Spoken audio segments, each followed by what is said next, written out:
ये सत्ता के संरक्षण में ये नंगा नाच रहे पूरे देश में। ये वही असली उपाध्याय है जिस पर सुप्रीम कोर्ट ने हेट स्पीच के लेके अभी बयान जारी किया था। कानून तोड़ने वाले लोग हैं, जो देशद्रोही लोग हैं, जिसकी सूची में तजेंद्र पाल बग्गा, अश्विनी उपाध्याय, अमित मालवीय और कपिल मिश्रा जैसे लोग।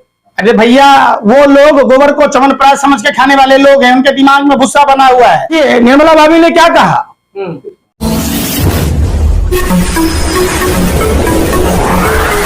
पंकज जी, कल दीपावली था। सुप्रीम कोर्ट का आदेश था कि पटाखे नहीं छोड़े जाएंगे दिल्ली एनसीआर में, और यदि किसी ने ऐसा काम किया तो 6 महीने की सजा होगी। लेकिन भारतीय जनता पार्टी के नामचीन नेताओं ने न केवल पटाखे छोड़े बल्कि ट्विटर पर वीडियो भी अपलोड किया है। क्या कहेंगे इस पर आप?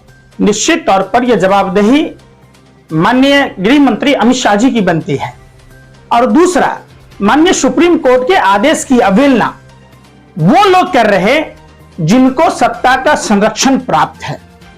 यह सत्ता के संरक्षण में ये नंगा नाच रहे पूरे देश में।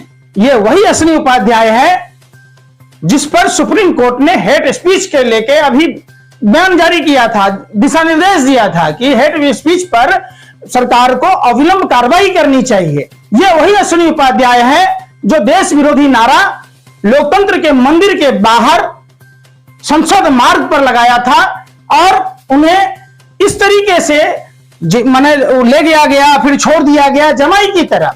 तो कानून जो है ये कठपुतली बनकर काम कर रही है। निश्चित तौर पर ये जो नफरती लोग हैं, जो कानून तोड़ने वाले लोग हैं, जो देशद्रोही लोग हैं, जिसकी सूची में तजेंद्र पाल बग्गा, अश्विनी उपाध्याय, अमित मालवीय और कपिल मिश्रा जैसे लोग, आपने देखा होगा ये लोग लगातार समाज तोड़ने की बात करते और कानून का सरासर उल्लंघन करते। ये वही लोग हैं। अब तो ये क्लियर है कि प्रधानमंत्री जी इस पर आप कब नजरें फेरेंगे। आपने तो कहा था कि दिवाली का मतलब आतंक पर विजय है, तो क्या ये आतंक आपको नहीं दिखता? क्या आपको नहीं दिखता? जब आप अयोध्या गए तो प्रभु श्री राम के बारे में आपने बहुत अच्छा व्याख्यान किया। आप सबने देखा होगा, प्रभु श्री राम अपनी धर्मपत्नी के हिफाजत के लिए लंका तक की यात्रा तय की, तो प्रधानमंत्री जी को भी चाहिए था कि जब अयोध्या गए तो हिंदू रीति रिवाज के हिसाब से अपनी धर्मपत्नी जसोदा बेन जी को भी लेकर जाते। पहला चीज। दूसरा, उन्होंने कहा था कि सबका साथ सबका विकास को लेके कि वन में गए तो वनवासियों से मिले, सबरी माता के जूठे बैर खाए, फिर वो सारी वृतांत बताते रहे। तो क्या प्रधानमंत्री जी आप प्रभु श्री राम के जो हैं दिशा निर्देश जो उन्होंने समाज को दिया है, क्या आप उस पर नहीं चल सकते? सबसे पहले आपको जसोदाबेन का सम्मान करना चाहिए और जसोदाबेन जी के साथ आपको अयोध्या में प्रवेश करना चाहिए। चूंकि पत्नी रहते बगैर पत्नी के अगर किसी भी शुभ कार्यों में हिंदू धर्म में शामिल होना वर्जित है। सबसे बड़ा आपत्ति नहीं, ये तो आप उनके निजी जीवन पर। फिर निजी जीवन, अरे भाई सवाल सुनिए, कोई निजी जीवन नहीं होता। प्रभु श्री राम राजा थे तो प्रजा ने कहा था ना, तभी तो अपनी पत्नी को, गर्भवती पत्नी को परित्याग किए थे ना। राजा का मतलब प्रधानमंत्री क्या है? सार्वजनिक पद है। प्रधानमंत्री सबके हैं, हमारे भी हैं, आपके भी हैं। हम सवाल क्यों नहीं करें? वो भी भारतीय नारी हैं। ये आप क्या कह रहे हैं? आपको लगता है भाजपा के बिल्कुल बिके हुए पत्रकार हैं, आप ये बात कह रहे हैं? वो भी किसी की बहन है। नहीं, सवाल ये था कि किसी के व्यक्तिगत जीवन से पहले। अरे भैया, आप चाहेंगे नरेंद्र मोदी जैसा जीजा मिले आपको? नरेंद्र मोदी जैसा दामाद मिले? नरेंद्र मोदी जैसा? अरे बात आप मोहब्बत करते हैं किससे? मोदी से। मैं देखिए नफरत नहीं करता किसी से, मैं तो जोड़ने की बात कह रहा। आई लव यू बोलेंगे मोदी को? आई लव यू बोलेंगे मोदी? जिस दिन जसोदाबेन जी को अपना लेंगे हम आई लव यू बोल देंगे। क्यों नहीं अपना रहे? हमारे धर्म में महिलाओं की सुरक्षा की बात की गई, नारी को पूजने की बात की गई। ऐसे में नारी का परित्याग कर देने वाले को हम नहीं पूछ सकते। लेकिन पूछने की बात तो प्रधानमंत्री कहते हैं ना हर जगह। क्या कहते हैं? कहते हैं सम्मान। पर उपदेश बहुकुशल। अरे सुनो ना भाई, पर उपदेश बहुकुशल तेरे। बोलना और करने में अंतर है ना। जब नारी का सम्मान कब होगा? जब आप अपनी धर्मपत्नी का इज्जत कीजिएगा। अपनी पत्नी का इज्जत करवे नहीं कीजिएगा, वो नारी नहीं है, पुरुष है। तो आप कहते हैं कि जो प्रधानमंत्री बोलते हैं वो करते नहीं है, लेकिन बिल्कुल। मीडिया कहती है कि जो प्रधानमंत्री कहते हैं, कौन मीडिया कहती है भाई, कौन मीडिया कहती है? और 24 घंटा पैरों में घुंघरू बांध के न तथैया नाचने वाले, तथ्य करने वाले बीजेपी ऑफिस के बाहर, उस मीडिया की बात कहते हैं। हंगर रिपोर्ट देख लीजिए, कभी कोई डिबेट आपने देखा कि प्रधानमंत्री जी 2014 में जब शपथ लिए, उस समय भारत की स्थिति जो थी 55वां स्थान था, आज भारत की स्थिति 107वें स्थान पर मान ही है। नहीं रहे देखिए भाजपा नेता, कौन नहीं मान रहा? भाजपा नेता मान ही नहीं कि रिपोर्ट कहीं को गलत बता रहे हैं। अरे भैया, वो लोग गोबर को चमनप्राश समझ के खाने वाले लोग हैं, उनके दिमाग में भुस्सा बना हुआ है। आप गूगल में सर्च कीजिएगा तो कुत्ता, गधा और आदमी तीनों का योनि बनता है तो अंधभक्त पैदा होता है। कुत्ता पाल लीजिए, गधा पाल लीजिए, गलतफहमी मत पालिए। हम नेपाल से पीछे हो गए, हम पाकिस्तान से पीछे हो गए। चर्चा उस पर कीजिए, बेरोजगारी पर चर्चा कीजिए, बात कीजिए ना मंदी पर लगातार। अब देखिए निर्मला भाभी ने क्या कहा कि डॉलर मजबूत हो रहा है, रुपया नहीं गिरा। भाई भाभी क्या कह रहे हैं आप, किस विषय में कह रहे हैं? अरे हमारे वित्त मंत्री जी के बारे में। आप कैसे क्यों? समाज मंत्री हैं, अरे तो क्या हो गया?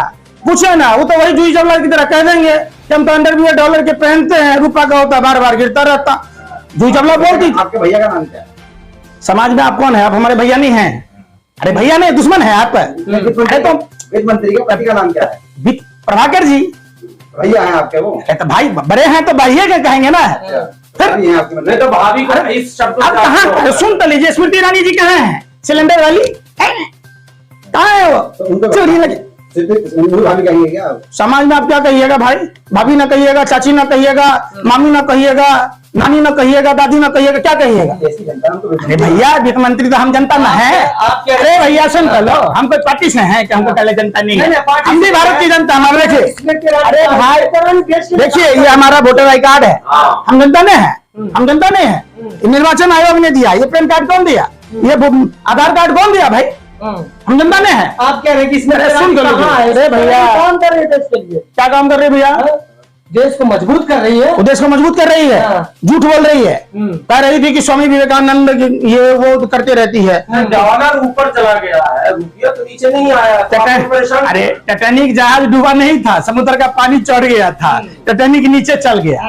हमारे देश का आदमी ज्यादा खा रहा है, पड़ोसी देश के आदमी को भूखे नहीं लगता, वो खाने नहीं खाता है। ये भी कह देना, आप जैसे पत्रकारों को कोई लगता है भाई? कुछ भी कह दोगे। अच्छा पंकज जी, आप पत्रकार पर क्यों इतना नाराज होते हैं? सबसे बड़ा, एक आतंकवादी एक जगह बम फोड़ सकता है, आप लोग आतंकवादी से भी गए गुजरे हैं, आप पूरे देश में आज जला देते हैं। आप खबर दिखाओ ना भाई कि देश की स्थिति क्या है। 2014 में देश की स्थिति क्या था? वर्ल्ड में हम तीसरे स्थान पर थे, आज हम कितने स्थान पर है ये बता दो। जिस समय प्रधानमंत्री जी जाते हैं अयोध्या में, आराम की बात कहते हैं, तो मेरा खून खौल जाता है कि एक वो आदमी जो प्रभु श्री राम के आदर्शों पर न चलकर सिर्फ राम को अपने चुनाव के लिए, अपने व्यापार के लिए प्रयोग करता। आपको पता है कोरोना काल में ताली थाली पिटवाए तो रामचंद्र जी, रामायण आपने देखी थी, आप पत्रकार हैं। रामायण में जब लक्ष्मण जी मूर्छित हुए तो रामचंद्र जी ताली थाली पिटवा लेते, परात पिटवा लेते। उन्होंने संजीवनी बूटी मंगाई, सुशील वैद्य को बुलाया। इसका मतलब प्रभु श्री राम ने दवाई और डॉक्टर को जरूरी समझा, और जो लोग मुंह में राम बगल में छुरी, तो वो कहते हैं लांछन। लेकिन आप कह रहे हैं राम कि जी आप को कह मानने रहे वाले भी, यानी कि राम जी को मानने वाले भी हिंदू, मोदी जी को मानने वाले भी हिंदू, आपको क्या आपत्ति है? अच्छा हो गया, कहा हुआ। हाँ बताइए। हम सनातन परंपरा के लोग हैं, राम और कृष्ण भारत के कण कण में हैं, कोई इसे इग्नोर तो कर नहीं रहा। हम भी राम को मान रहे, तो हम क्या हिंदू नहीं हैं? हम भाजपा नेताओं को और आप लोगों को पेंट खोल के दिखाएं कि हमारा कितना नहीं हुआ है? आपको ये लगता है कि मोदी जी को तो अरे भाई सुन तो लो यार, भाई साहब सुनो, पत्रकार हो ना। आप ही लोग कहते हैं हिंदू खतरे में, खतरे में, खतरे में। 2014 से सुन रहे हैं, 2014 से पहले कहीं हिंदू खतरे में नहीं था। जब भारत का प्रधानमंत्री हिंदू, राष्ट्रपति हिंदू, मुख्यमंत्री हिंदू, राज्यपाल Hindu, DGP Hindu, SP Hindu, collector Hindu, तमाम संवैधानिक पदों पर बैठा हुआ इंसान अगर हिंदू है, तो हम जैसे हिंदू अगर खतरे में हैं, अगर आप लोग डर और खौफ दिखा रहे हैं, तो किसी मौलाना को प्रधानमंत्री बना दीजिए कि मौलाना खतरे में हो जाएंगे। फिर बेतुका क्यों कह रहे हैं? आप कह रहे हैं कि आप हिंदू हैं, सनातनी हैं, तो फिर क्यों हिंदू राष्ट्र का विरोध कर रहे हैं? होने दीजिए फिर। सुन लीजिए पहले बात, सबसे पहले हमारा भारत विश्व वसुधैव कुटुंबकम की बात कहता है। आज भी लोकतंत्र के मंदिर संसद भवन में विश्व वसुधैव कुटुंबकम लिखा हुआ है। सर्वजन हिताय सर्वजन सुखाय की बात होती है।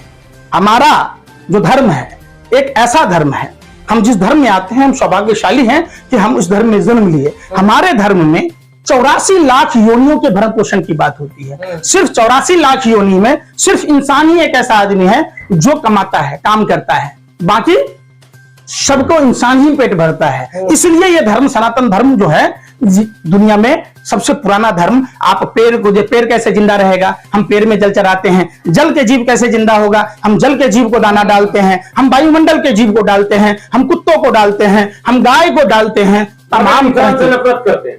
कौन कह रहा है इंसान से नफरत? अभी तो यही हो रहा है देश में। ये लोग रावण, कौरव और कंस के लोग हैं। ये तो मैं हूँ। सुन लीजिए ना भाई, सच्चा हिंदू, मुसलमान, बौद्ध, सिख, ईसाई वही होगा जो इंसान से मोहब्बत करेगा, जो नफरत नहीं करेगा।